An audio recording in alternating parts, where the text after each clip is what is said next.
마라탕이요? 네, 마라탕. 함께. 마라탕 먹고 탕후루 먹죠. 탕후루 당연히 탕후루죠. 아. 탕. 당으로.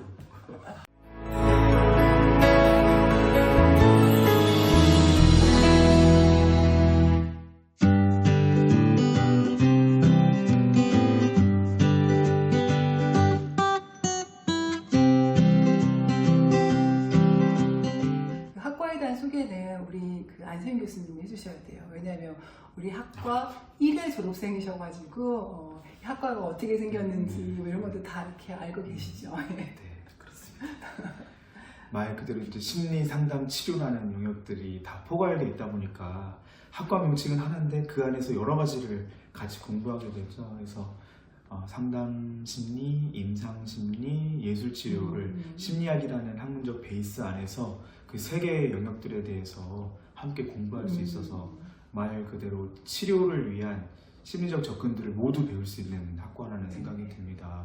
또한 학과뿐만 아니라 대학원까지도 연계가 잘 돼 있다 보니까 학과에서는 심리상담 치료학이라는 이름으로 공부하지만 일반 대학원에서는 또 상담심리와 임상심리라는 이름으로 또 공부를 하게 되고 특수대학원에서는 또 상담심리와 예술치료라는 이름으로 공부를 하고 있어가지고 학과에서 학부뿐만 아니라 대학원까지 연계가 잘 돼 있고 모든 교육과정이 탄탄한 그런 학과라고 볼 수 있을 것 같습니다.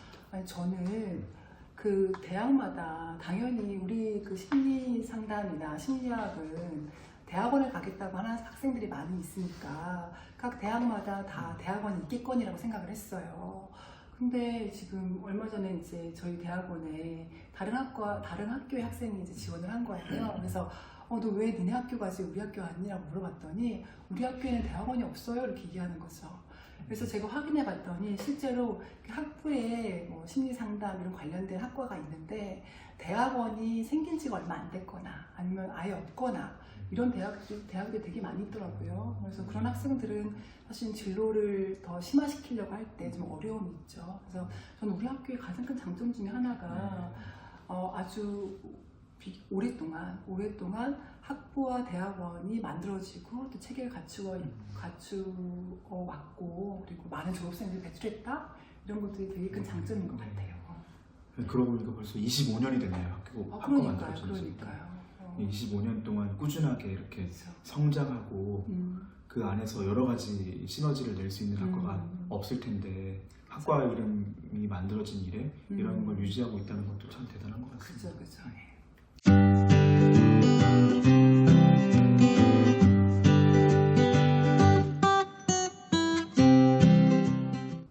교수님은 두 가지.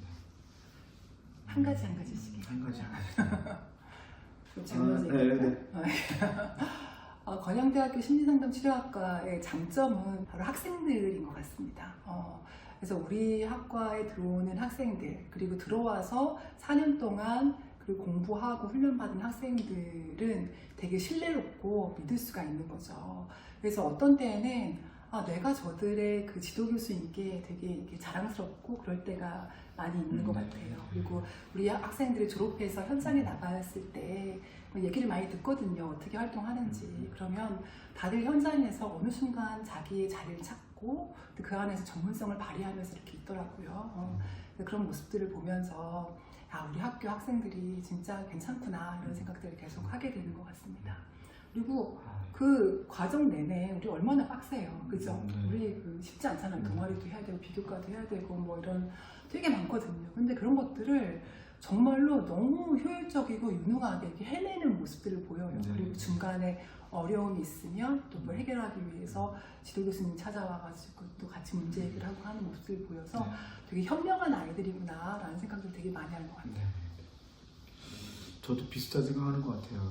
비교하면은 양육하고 비교하면은 방임이나 학대하고는 정반대에 있는 그런 안정적인 양육을 하고 있는 것 같아서 사실은 학생과 교수 사이의 관계가 좋은 것이 제일 큰 장점 같거든요. 그래서 구성원들이 서로 신뢰하고 안전한 학교 환경을 만들어서 이 안에서 성장할 수 있도록 도와주는 그런 관계들이 가장 큰 장점이 아닌가 해서 누구든지 와서 심리상담치료학과라는 이름 속에서 함께 공부하면서 성장해 나갈 수 있는 환경을 같이 만들고 있는 것이 우리의 그쵸. 장점이지 그쵸. 않을까 같다는 생각이 들어요. 그렇죠. 그리고 또 이제 저는 우리 학과의 가장 큰 장점 중에 하나는 뭐냐면 그 전문성으로 될 수 있을 것 같아요. 전문성.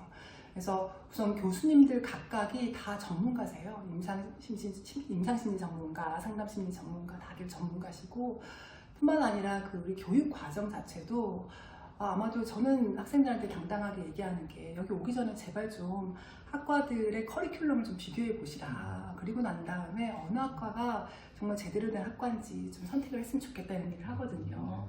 그러니까 우리 학과의 그 커리큘럼이나 그 커리큘럼에서 나와 있는 교과목을 그 강의하는 그 교수님들의 어떤 전문성 그런 것들은 정말로 그 비교하기가 어렵죠. 그죠? 그래서 그런 전문성이라고 하는 부분들 그런 것들을 가장 크게 강조하고 싶습니다. 또 하나 장점이 있다면은 학습 과정이 연계되어 있어서 네. 그 부분이 사실 우리 학교에서 6년간 공부하고 나가면은 나름대로의 그쵸. 그 전문성에 대해서는 사실은 그 인정받을 수 있고 인정할 수밖에 없는 거 아닌가 해서 그 점이 학교 내에서 학습과 연계가 가능하다라고 하는 그 전문가로서 성장이 가능한 그런 학교라는 생각입니다. 거기에 더해서 좀만 얘기하면은 우리가 석사 과정을 공부하고 또 마치게 되면 나가서 임상심리사나 상담심리사로 활동을 해야 되는데 그럴 때 이제 뭐 실습을 하거나 그러니까 전문가 자격증을 따는 게 굉장히 중요해요. 근데 우리 학교 같은 경우에는 임상심리 전공도 그렇고 상담심리 전공도 그렇고 그 석사 과정 중에 실습을 할 수 있게 그런 제반 어떤 그 체계를 갖추어 놓고 있죠. 그래서 학생들이 졸업하면 별도로 뭐 실습을 다른 데 가서 하지 않아도 실습을 받고 자격증을 취득해서 바로 현장에 나갈 수 있게 해놓는 그런 체계들을 만들어 놓고 있죠.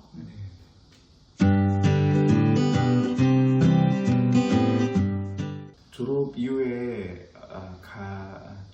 취업할 수 있는 곳이 되게 많죠. 특히 이제 각 전공 영역의 기본적인 직장들도 있겠지만, 뭐 기본적으로 우리가 알고 있는 그 학교라든지 지역사회 청소년 센터라든지 공공기관들도 있고, 최근에는 또 이제 공무원 직종으로도 선발을 하고 있다 보니까 네. 그런 자리들도 많아지고, 또 일선에서는 이제 많은 이제 개별 사설 상담센터나 그런 아동 발달 기관이라든지 다양한 기관들이 이제 활동하고 있다 보니까 그런 기관도 많이 취업을 하게 되고, 또 사실 취업도 많이 하지만 졸업 이후에 많은 학생들은 더 공부하고자 대학원 진학을 하는 것도 사실인 것 같습니다. 그래서 사실은 취업을 하기 위한 자기의 전문성을 기르기 위해서 추가적인 공부를 원하는 학생들도 많고, 그래서 그렇죠. 다양한 진로들을 찾아서 가고 있는 상황 같아요. 우리 학과 학생들을 생각해 보면 약 한 20% 이상, 한 30% 정도는 30% 더 되겠다. 40% 정도는 대학원을 진학하고 있고요. 나머지 학생들은 다 이제 그 웬만하면 우리 상담이나 임상 분야에 해당하는 곳, 그 국가기관이나 아니면 공무원이나 아니면은 뭐 복지관, 병원 이런 데를 다 학교 이런 데를 다 이렇게 들어가고 있는데요. 우리가 그 취업을 하려면 자격증을 취득하는 게 굉장히 좀 중요해요. 우리 분야에서는. 근데 이제 우리 학과는 졸업하기 전에 상담심리사, 임상심리사, 그리고 예술상담심리사 이런 어떤 중요한 자격증이 있거든요. 그 자격증을 취득해 나갈 수 있도록 지원을 계속합니다. 그래서 매년 그 실습을 할 수 있는 기회를 제공을 하고 해서 졸업할 때 웬만하면 다 자격증을 취득하고 있고 그걸 가지고서 이제 현장에 나가게 되는 거죠. 제가 이제 학생을 지도할 때 이런 얘기를 해요.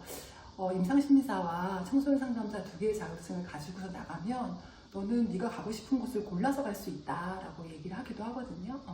그 정도로 이제 현재 그 상담에 대한 수요가 점점 더 증가하고 있어서 취업하는데 그렇게 큰 어려움은 별로 못 느끼는 것 같긴 하더라고요. 네.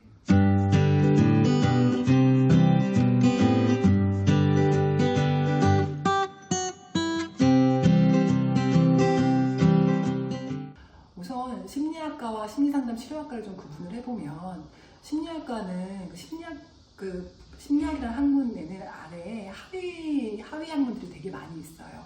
사회심리학, 발달심리학, 산업 및 조직심리학, 소비자 광고심리학 있고 거기에 이제 임상심리학, 상담심리학이 있거든요. 우리 심리상담 치료학과는 그 여러 심리학의 하위 분과들 중에서 상담심리학과 임상심리학만 좀 특별하게 뽑아내서 그것을 대학생 과정부터 전문적으로 가르치겠다라고 해서 만들어진 학과예요. 그래서 우리는 심리학을 베이스로 하되 임상심리, 상담심리, 예술치료와 같이 치료와 관련되어진 어떤 분야가 특화되어져 있다라고 볼 수가 있을 것 같아요.